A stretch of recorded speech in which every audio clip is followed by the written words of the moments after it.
ਆਪਾਂ ਜਿਹੜਾ ring road ਦੇ ਉੱਤੇ ਜਾਣਾ ਹੈ। पीएम नरेंद्र मोदी आज राष्ट्रीय कैडेट कोर यानी एनसीसी की एक रैली को संबोधित करेंगे। ये रैली दिल्ली के करियप्पा ग्राउंड में होगी, जहां पीएम मोदी कैडेट्स को संबोधित करेंगे। इस बीच रक्षा मंत्री राजनाथ सिंह और तीनों सेनाओं के प्रमुख समेत chief of defence staff Bipin Rawat भी मौजूद रहेंगे।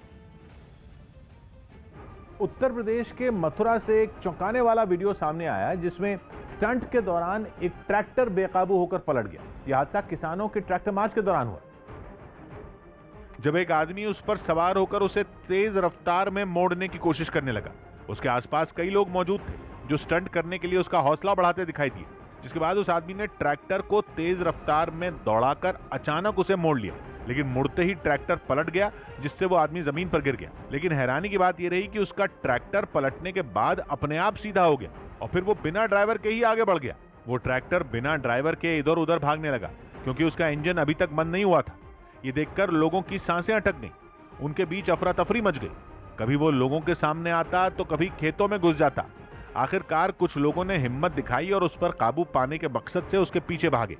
इसी बीच एक आदमी किसी तरह उस पर सवार हो गया और उसने बिना देरी किए इंजन बंद कर दिया। तब जाकर ट्रैक्टर का पहिया थमा और लोगों ने राहत की सांस ली। दिल्ली में हिंसा के बाद किसान आंदोलन में फूट पड़ गई, क्योंकि आंदोलन से जुड़े कुछ किसान नेता एक दिन पहले दिल्ली में हुए उपद्रव पर बहुत ज्यादा खफा हुए। यही नहीं, भारतीय किसान यूनियन के भानु गुट और राष्ट्रीय किसान मजदूर संगठन नाम के किसान संगठन ने आंदोलन से अलग होने का ऐलान कर दिया, जिसके बाद दिल्ली और नोएडा के बीच चिल्ला बॉर्डर पर आंदोलन कर रहे किसानों ने अपना टेंट हटाना शुरू कर दिया। वहां बैठे लोग भारतीय किसान यूनियन के भानु गुट से जुड़े थे, जिन्होंने दिल्ली हिंसा के बाद आंदोलन से अलग होने का फैसला किया और वहां से अपना सामान समेटने लगे। आप देख सकते हैं हमारे दर्शक कि जो काफी बड़ी संख्या में जो यहाँ पर थे, वो जो किसान थे, उनकी घर वापसी हो रही है।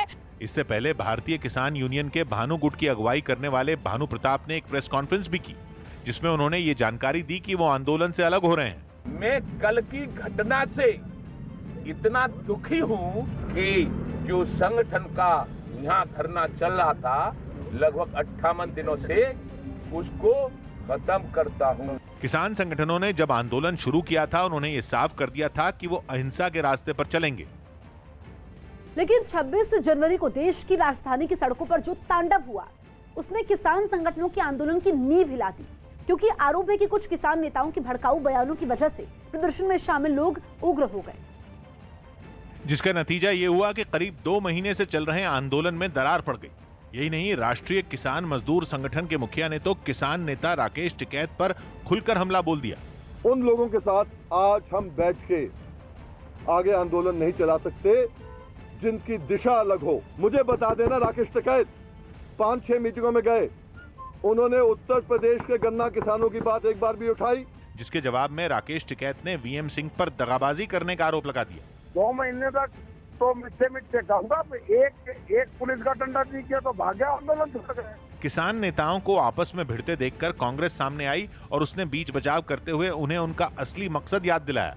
किसानों को भी 3 काले कानून खत्म करने पर ही अपना निशाना रखना होगा। अब भी बहुत सारे किसान संगठन हैं जिन्होंने आंदोलन खत्म नहीं किया है और दिल्ली की सीमाओं पर बैठे हुए हैं।